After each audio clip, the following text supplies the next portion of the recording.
kira-kira kegiatan praktikum lapangannya itu seperti apa sih? Tadi Bapak sudah bilang nyebrang pulau begitu kan. Nah, saya sudah lihatnya jalan-jalan kan. Kita menuju pulau tersebut, kemudian melakukan pengambilan data, mempersiapkan peralatan, ya.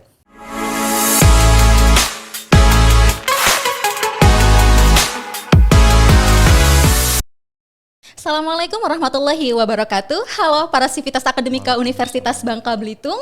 Nah, UBB Bekisah kali ini bertajuk mengenai bincang program studi di Universitas Bangka Belitung. Hari ini kita memiliki tema asyiknya kuliah di Manajemen Sumber Daya Perairan Universitas Bangka Belitung. Nah, sebelum kita mengulik apa sih sebenarnya asyiknya kuliah di Prodi MSP ini, kita kedatangan narasumber langsung, Bapak Kajurnya sendiri ya, yaitu Ketua Program Studi Bapak Kurniawan, SPY MSI. Selamat datang Pak Kurniawan. Selamat datang. Terima kasih sudah hadir di studio podcastnya UBB. Terima kasih banyak sekali pagi-pagi seperti ini ya Pak.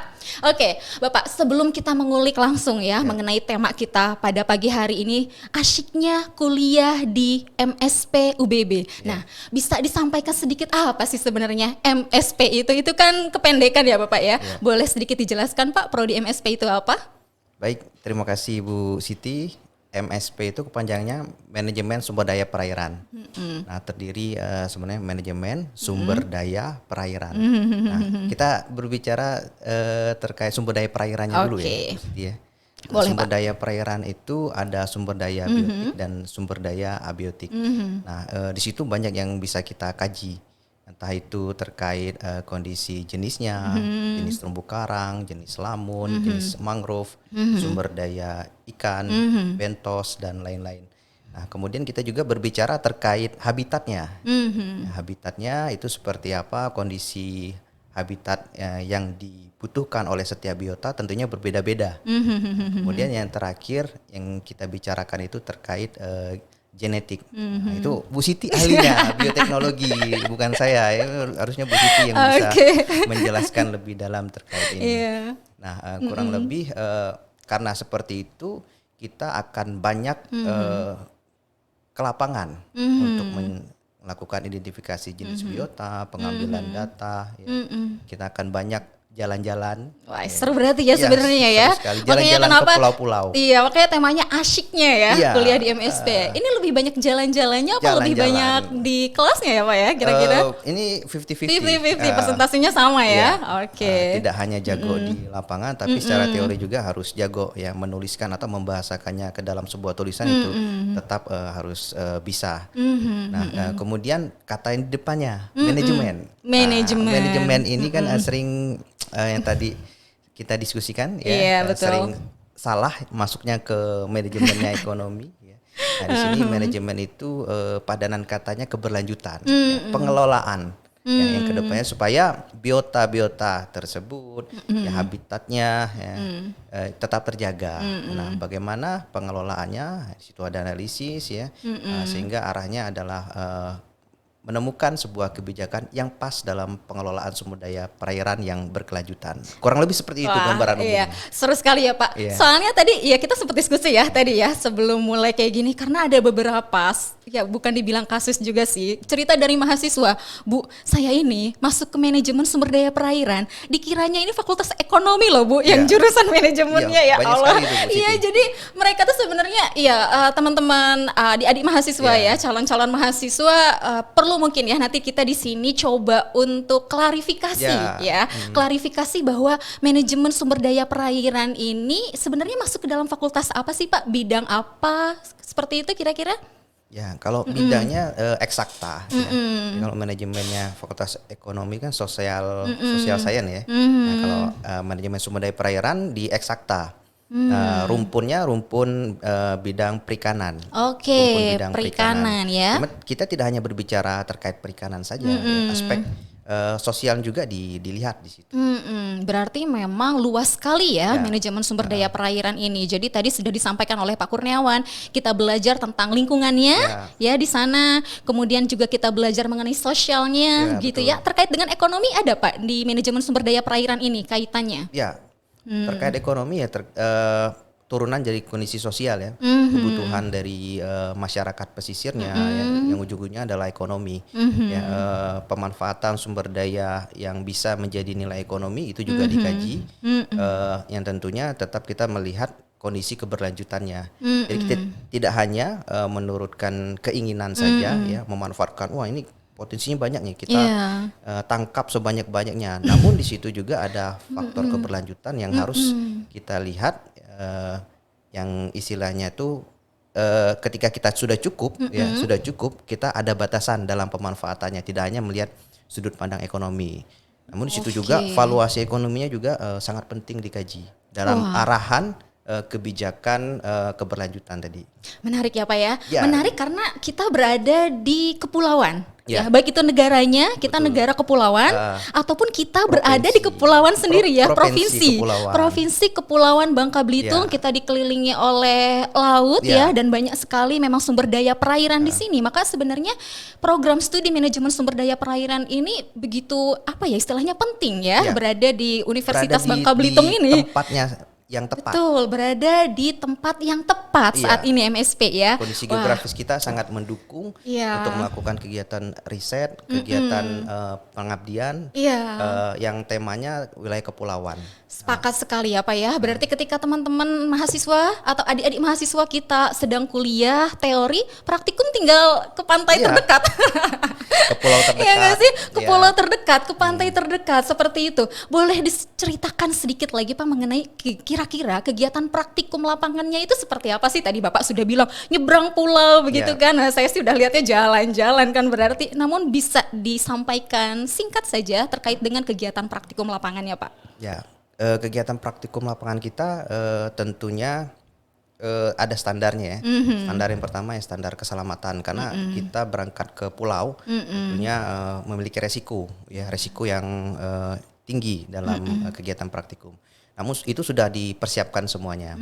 Nah, di kegiatan praktikum ini tentunya ada tema-tema praktikumnya. Misal kita temanya pengelolaan biota endemik misalnya, biota endemik atau biota langka ya bahasa gampang di ini ya, biota langka yang mungkin cuma ada di Provinsi Bangka Belitung. Nah, di situ kita menuju pulau tersebut, kemudian melakukan pengambilan data, mempersiapkan peralatan ya. Kemudian semuanya yang kita kita anggap sebagai risiko ya kita minimalisir di lapangan.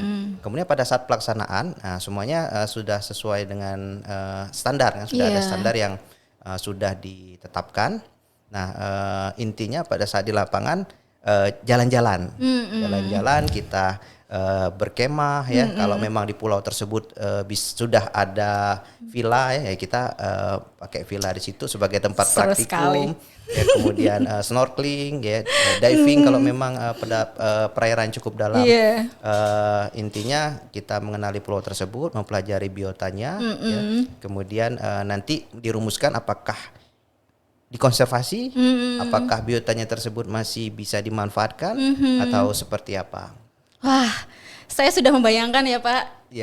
Kuliah nih di kelas, kemudian sudah sangat misalnya pusing dengan segala tugas, lalu praktikumnya ke lapangan, walaupun sebenarnya praktikum ya kita untuk belajar, tapi sekalian liburan di sana, sudah terbayang bagaimana menyenangkannya ya Pak ya. Kalau dari sudut pandang saya ya, bagaimana untuk adik-adik mungkin akan terpikirkan ya, wah kuliah di MSP sepertinya akan sangat seru begitu ya, mudah-mudahan.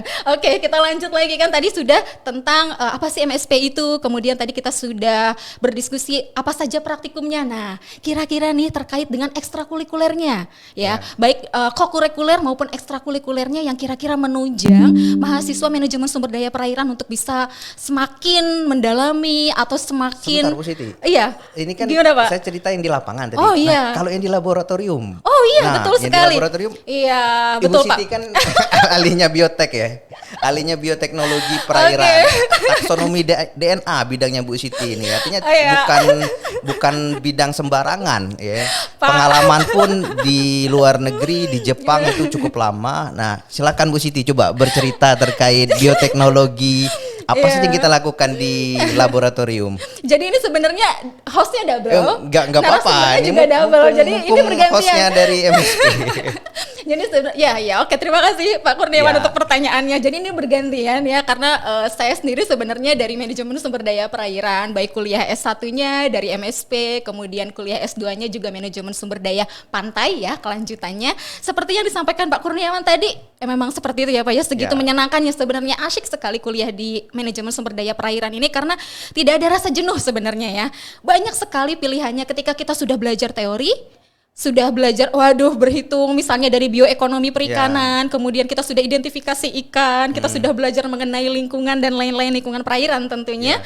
Kemudian kita bisa ke lapangan, tadi seperti yang Pak Kurniawan sampaikan, kita ke lapangan, kemudian bisa mengkaji lingkungan perairan di lapangan. Nah, namun seperti yang Pak Kurniawan sampaikan tadi, setelah kita ambil sampel, sebagai salah satu contoh ya, kita ambil sampel ikan misalnya, kita ambil sampel apa moluska ya, kerang-kerangan kayak gitu, atau sampel biota perairan lainnya, itu kita bawa ke laboratorium. Ya, tentu. Jadi seperti yang tadi sudah kita diskusikan, tidak sebatas di kelas, tidak sebatas di lapangan, di laboratorium juga kita fokus ya Pak ya, untuk penelitian ataupun untuk praktikum. Jadi sampel-sampel yang kita bawa seperti ikan, kemudian moluska atau biota lautnya kita identifikasi ya. Kita identifikasi, kita analisis gitu dari mulai biologi perikanannya, kemudian kita analisis secara morfologi dan anatomi, maupun tadi yang Pak Kurniawan sampaikan secara genetik juga, kebetulan memang concernnya di bidang genetika gitu ya. Jadi kita bisa mengetahui juga secara DNA-nya seperti apa.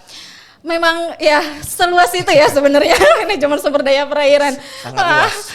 Dibalikin saya sama Pak Kurniawan. Ya, memang seperti itu ya, adik-adik mahasiswa atau calon mahasiswa yang memang tertarik kuliah di manajemen sumber daya perairan. Jadi nanti sudah ada gambarannya nih. Jadi kita bisa kuliah di kampus, di kelas secara teori, kita bisa praktikum ke lapangan ya Pak Kurniawan, kita bisa nyebrang ke pulau, kita juga bisa menganalisisnya di laboratorium. Luar biasa. Luar biasa. Itu baru satu dosen MSP ya. Dosen di MSP ini beragam ya. Iya, betul. Rata-rata umur 20-an, 30-an ya. Masih sangat muda dan ya kita seperti biasa Bu Siti ya. Mahasiswa seperti teman ya. Berdiskusi ya, tentunya tujuannya untuk akademik. Kalau Bu Siti sendiri bidangnya bioteknologi ya. Bioteknologi perikanan. Ada Pak Wahyuadi di situ bidangnya pemetaan. Jadi yang hobi membuat peta, baik itu peta citra satelit ataupun pemetaan dengan drone. Beliau ahlinya. Kemudian ada ahli mangrove kita ya. Ya bersertifikasi asesor Pak Wahyuadi, Pak Arthur ya, Pak Arthur. Kemudian ada juga ahli selam kita ya, Pak Riza Muftiadi bersertifikasi B1 ya, sertifikasi selam B1. Kemudian Pak Okto Supratman juga asesor. Kemudian ada Pak Andi Gustomi ya, ahli di bidang perairan tawar. Kemudian ada juga Pak Dr. Sudirman Adibrata ya, ahli pengelolaan sumber daya perairan. Bu Vika, Bu Dr. Vika Dewi Pratiwi sebagai ahli pencemaran.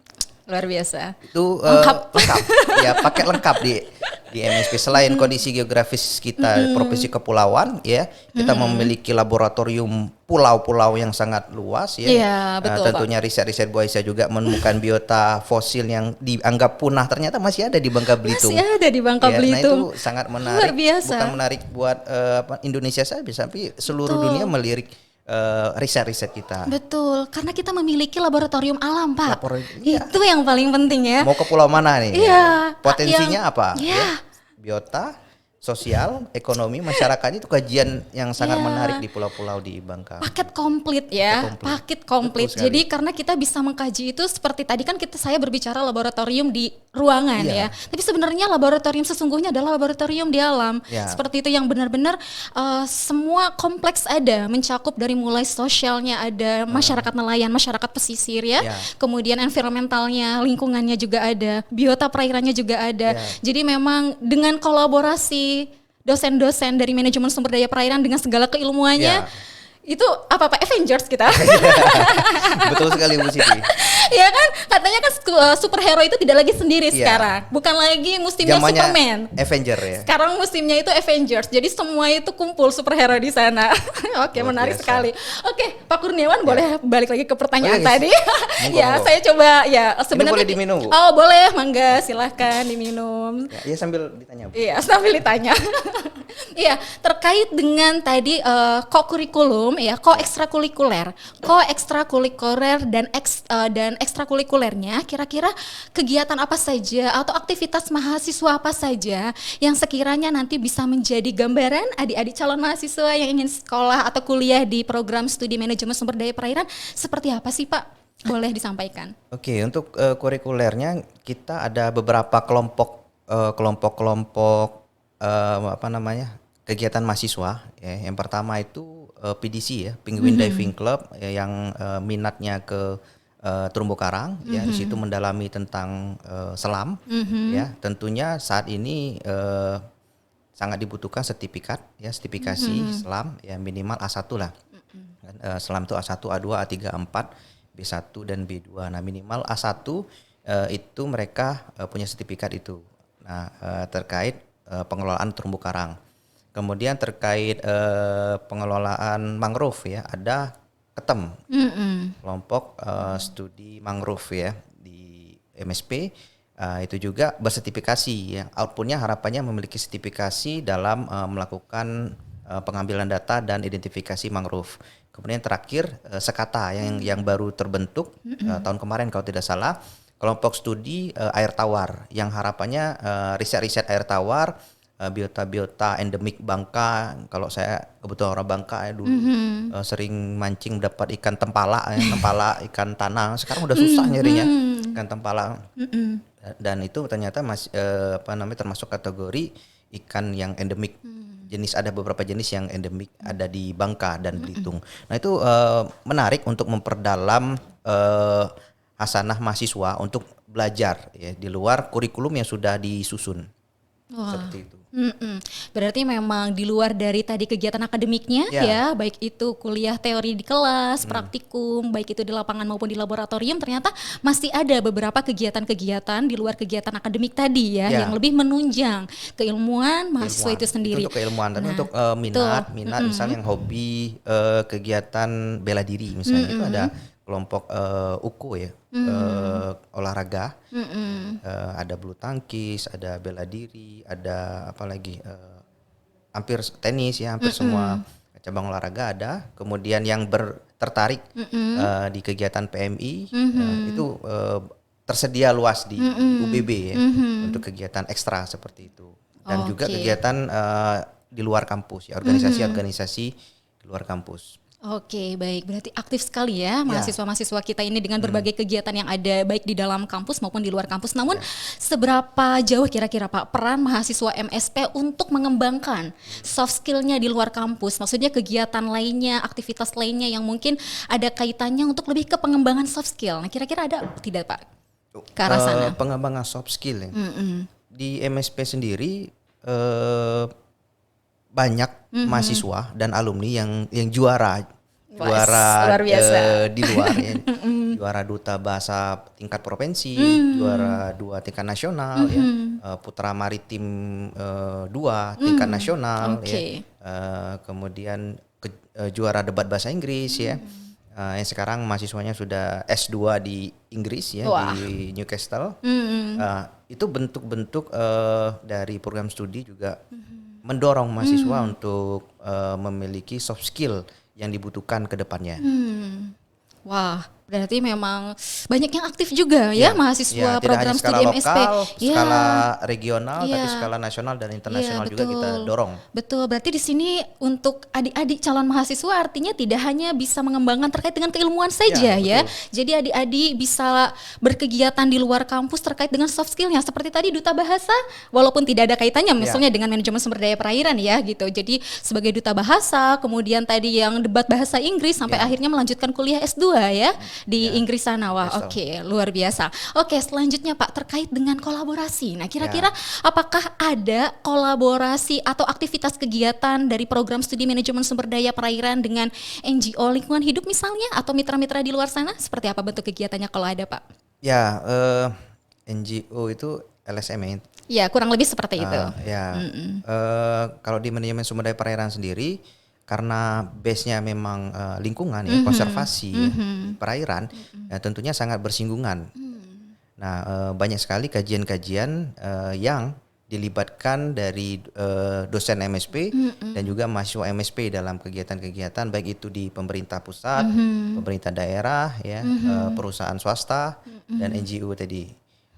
Contoh-contoh kegiatannya seperti saya sendiri ya aktif di kegiatan kajian lingkungan hidup strategis KLAS, kemudian dari Bu Siti Aisyah sendiri kan sering menjadi tenaga ahli ya diminta pemerintah daerah dalam saya kena terus nih berbagai kajian ya. Aduh, ya Pak, betul Pak.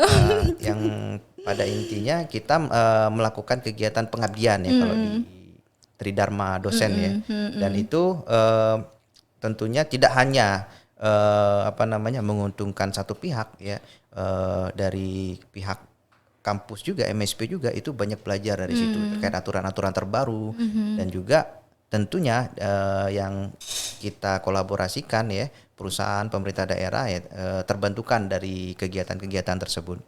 Nah harapannya memang kegiatan dosen dan mahasiswa keluar kampus itu lebih diperbanyak karena disitulah tempat belajar yang nyata ya. Yang pesan Pak Menteri itu memberikan pengalaman nyata ya bagi dosennya dan mahasiswa ya dalam kurikulum MBKM ini. Nah, disitulah tidak hanya dosen, mahasiswa ikut terlibat dalam kegiatan pengambilan data bahkan sampai ke tahap analisis juga.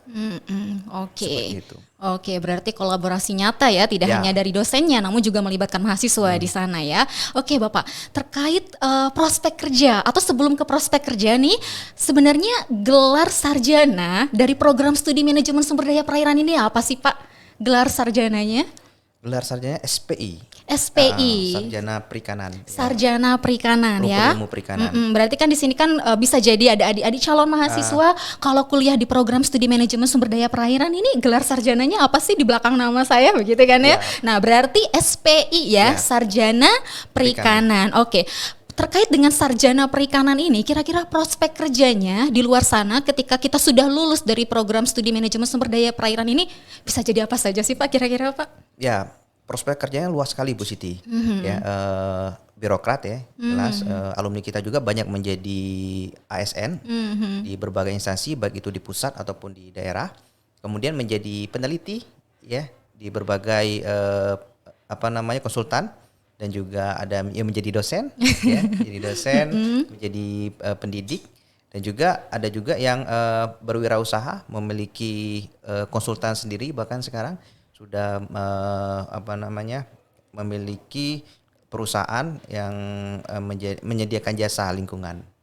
Seperti itu, kurang lebih seperti itu. Lengkap ya Pak ya? Lengkap. Jadi bisa jadi apa saja sebenarnya ya, keterkaitan dengan baik itu sesuai dengan keilmuan ataupun di luar dari sesuai keilmuan sebenarnya bisa juga ya. Namun sesuai dengan keilmuan tadi tetap banyak pilihannya ya. Jadi mau jadi di dunia pemerintahan ya, seperti Kementerian Kelautan Perikanan bisa ya Pak ya? Ya, itu ASN ya. Oke, iya. Idolanya Ibu Mertua biasanya kalau ASN ini. Ya, tapi tidak hanya itu. Iya, jadi di kementerian entrepreneur, betul. Dari entrepreneur, memiliki perusahaan sendiri, menyediakan jasa lingkungan, itu juga banyak alumni-alumni kita. Oke, nah ya, jadi adik-adik calon mahasiswa tadi katanya bisa jadi ASN ya, baik itu di Kementerian Kelautan Perikanan atau dinas perikanannya yang ada di provinsi, pemerintah daerah begitu ya. Kemudian bisa jadi peneliti, bisa juga ya, menjadi peneliti, kemudian bisa menjadi dosen, tenaga pendidik ya seperti dosen ya. Ada kemudian beberapa alumni yang kembali menjadi dosen di UBB. Oke, ya itu menjadi salah satu contoh juga ya. Kemudian entrepreneur tentunya, entrepreneur juga. Oke, luar biasa ternyata ya, asik sekali ternyata kuliah di manajemen sumber daya perairan ini, Pak Kurniawan. Jadi bisa menjadi gambaran untuk adik-adik calon mahasiswa ketika nanti memilih jurusan, mau kuliah di jurusan apa ya, sudah ada gambaran ya sekarang program studi manajemen sumber daya perairan ya di Universitas Universitas Bangka Belitung. Baik Pak Kurniawan, terima kasih Ya, banyak sama-sama untuk Bu Siti waktunya. Aisyah. Terima kasih banyak untuk bincang-bincangnya, sangat menarik sekali. Kita bisa menggali sebenarnya ya, lebih detail lagi ya terkait dengan manajemen sumber daya perairan itu seperti apa sehingga tidak memberikan kebingungan buat adik-adik calon mahasiswa di luar sana. Itu saja dari kami mengenai bincang-bincang hari ini. Demikian, kita akan ketemu di kesempatan berikutnya. Saya Aisyah, mohon undur diri. Wassalamualaikum warahmatullahi wabarakatuh. Waalaikumsalam warahmatullahi wabarakatuh.